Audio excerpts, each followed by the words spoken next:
नमस्कार दोस्तों, my YouTube channel Manish blog में आपका स्वागत है। जय श्री राम, हर हर महादेव। यदि आपके घर की लक्ष्मी महिला सुबह जल्दी खाना बनाती है तो आपके लिए यह वीडियो बहुत जरूरी है। सुबह जल्दी खाना बनाना के लिए एक बहुत ही जरूरी बात बताई गई है। प्रिय बंधुओं, माताओं, बहनों, स्त्री घर की लक्ष्मी मानी जाती है। शास्त्रों के अनुसार स्त्री को धन का भी दूसरा रूप माना जाता है, क्योंकि जिस घर में महिला सदैव प्रसन्न रहती है उस घर में माता लक्ष्मी का वास होता है। बंधु, किशोरी जी ने एक छोटी सी कहानी के माध्यम से बताया है।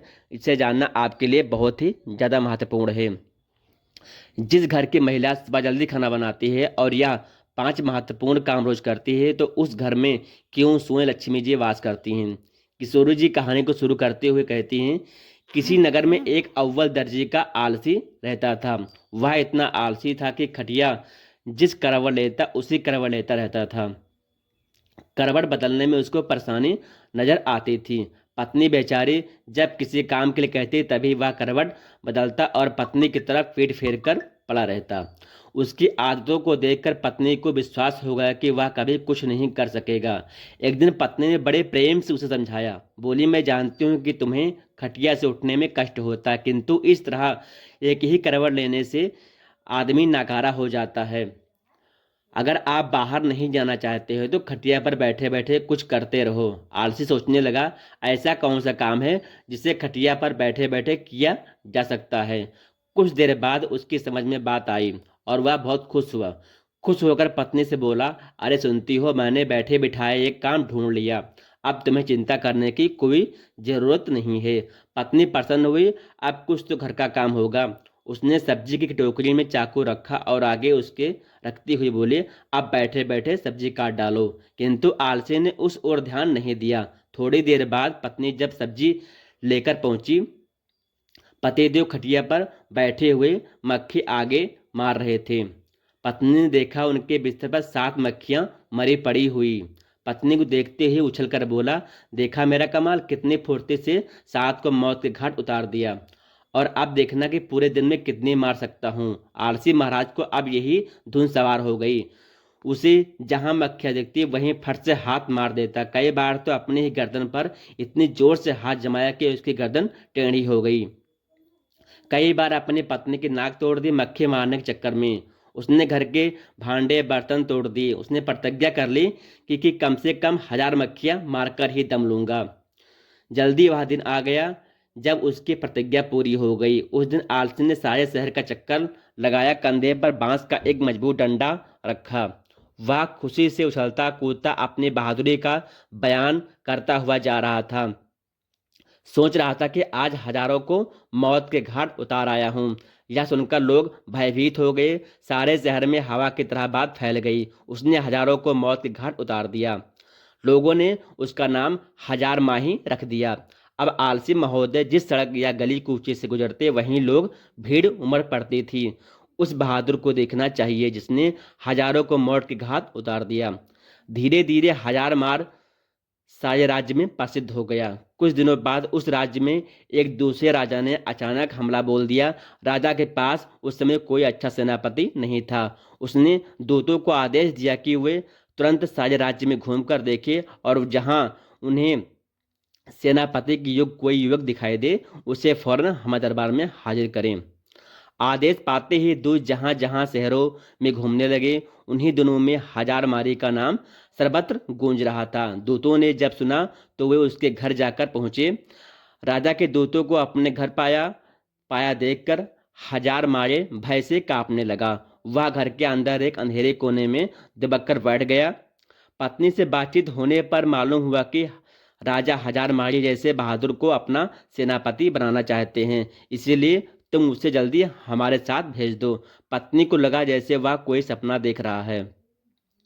अपने पति की असलियत को वह जानती थी। सोचने लगी, काश ऐसा हो सकता है किसी तरह राजा के दूत हजार मारी को अपने साथ लेकर राजा के दरबार में पहुंचे। उस लंबे तगड़े नौजवान को जब राजा ने अपने सामने खड़ा पाया तो मन ही मन प्रसन्न हुआ और पूछा, तुम्हारा ही नाम हजार मारी है? आलसी बोला, जी हुजूर, हजार मारी कहते हैं। राजा बोला, तुम्हारी बहादुरी की चर्चे हमने सुने हैं। हम चाहते हैं कि शत्रु के साथ रहो। यदि युद्ध में तुम हमारी सेना का संचालन करो। कांपते हुए हजार माली ने राजा की आज्ञा को स्वीकार किया और इस बात की सूचना देने के लिए घोड़े पर सवार हो पत्नी के पास पहुंचा। सुनकर पत्नी की खुशी का ठिकाना न रहा। उसने सोचा, हजार माइल सेना तो बन गया, पर शत्रु की सेना का मुकाबला वह कैसे करेगा? कहीं यह डरपोक आदमी युद्ध के मैदान में घोड़े से उतरकर भाग आया तो राजा इसे जीवित नहीं छोड़ेंगे। उसने एक मजबूत रस्सी से हजार माली को घोड़े से बांधना शुरू किया। हजार माली ने पूछा, यह क्या कर रही हो? हजारे की पत्नी ने जवाब दिया कि मैं आपको घोड़े के साथ बांध रही हूँ। स्वामी, हजारी ने पूछा कि ऐसा क्यों? पत्नी ने जवाब दिया, इसलिए आपको घोड़े से बांध रही हूँ कि कहीं आप लड़ाई के उतावली होकर घोड़े से कूद पड़े और पैदल ही न लड़ने लगे। भरे दरबार में जब लोगों ने हजार मारी को घोड़े से बांधा हुआ पाया तो उनका उत्साह भी बढ़ गया। ऐसा वीर सेनापति दूसरा कौन हो सकता है जिसने घोड़े से उतरने के मन में ठान ली हो? सेना युद्ध के लिए तैयार थी। राजा की आज्ञा पाते ही हजार मारी के नेतृत्व में वे युद्ध भूमि की ओर चल पड़े। शत्रु की सेना को जब मालूम हुआ कि एक बड़ी फौज के साथ हजार मारी मुकाबला करने वाला है तो उनके योद्धाओं का धैर्य टूट गया। उन्होंने सुना था कि हजार माली अकेला ही हजारों को मार ही गिराता है। यह नाम सुनते ही बड़े बड़े योद्धाओं के होश उड़ गए। उन्हें साक्षात अपनी मृत्यु नजर आने लगी। हजार मारी की सेना का उत्साह आसमान को छू रहा था। मैदान में पहुंचते ही वे शत्रु की सेना पर टूट पड़े। दोनों सेनाओं के बीच घमासान युद्ध होते हुए देखकर हजार माली ने अपने घोड़े के साथ बांसों के घने जंगल में जा छिपा। उसकी सेना ने शत्रुओं को दम न लेने दिया। वह शत्रु का मुकाबला करती हुई उसे खदेड़ ले गई। अपने राज्य से निकलकर बाहर सत्य पर विजय पाने के बाद अपने सेनापति की जय जयकार करते हुए जब सैनिक वापस लौटने लगे तो हजार माली बांसों के जंगल से निकल उनके बीच आ शामिल हुआ। वापस लौटने के बाद नगर में धूमधाम से विजय उत्सव मनाया गया। हजार माली के वीरता पर राज प्रसन्न बोले, मेरे बहादुर सेनापति, हमें तुम पर गर्व है। तुम्हारी आदित्य वीरता के कारण हमें विजय प्राप्त हुई। इसके पुरस्कार स्वरूप हम तुम्हें 1000 स्वर्ण मुद्राएं देते हैं। साथ ही हमेशा के लिए तुम्हें प्रधान सेनापति नियुक्त किया जाता है।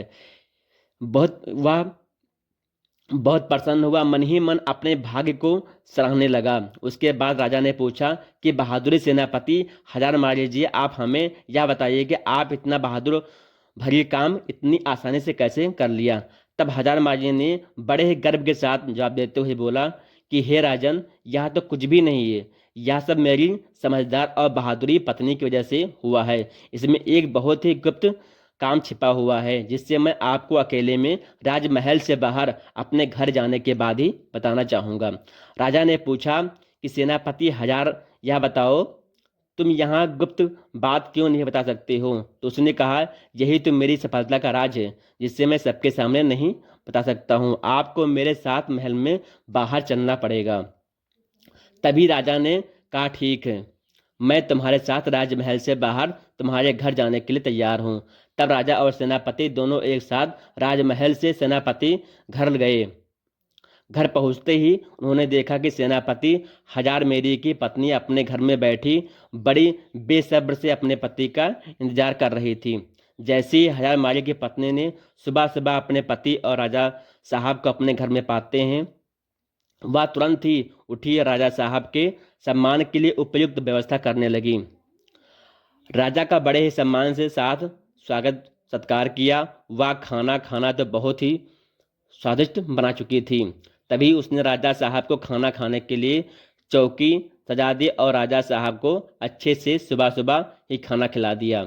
तब फिर हजार माली बोला, अब तो हमारे आपने देखा ही होगा और समझ भी गए होंगे कि मेरी जीत का असली राज क्या है। मतलब की है महाराजा, जैसे कि हम सभी को पता है कि जिस घर की महिला सुबह प्रातः काल ब्रह्मा मुहूर्त में उठ जाती है उसके घर में कभी भी लक्ष्मी की कमी नहीं होती है। उसके यहाँ लक्ष्मी का वास होता है। और यहीं जिस घर में कोई महिला सुबह जल्दी खाना बनाती है उसे घर की तरक्की बिल्कुल पक्की होती है। क्योंकि राजा साहब और हम सभी लोग यह जानते हैं कि जिस घर में महिला जल्दी खाना बन जाएगा उस घर की तरक्की इस तरह तय होती है। जैसे कि यदि सुबह जल्दी खाना बनेगा तो घर के बच्चे जल्दी से स्कूल के लिए चले जाएंगे, और यदि कोई व्यक्ति कहीं ऑफिस में काम करता है या फिर कहीं किसी जरूरी काम से जाएगा तो जल्दी से खाली पेट नहीं जाएगा, अपना पूरा काम लगन और मन से कर सकता है। सुबह सुबह जो स्त्री जल्दी खाना बना लेते हैं उसके घर में तरक्की होना बिल्कुल तय है।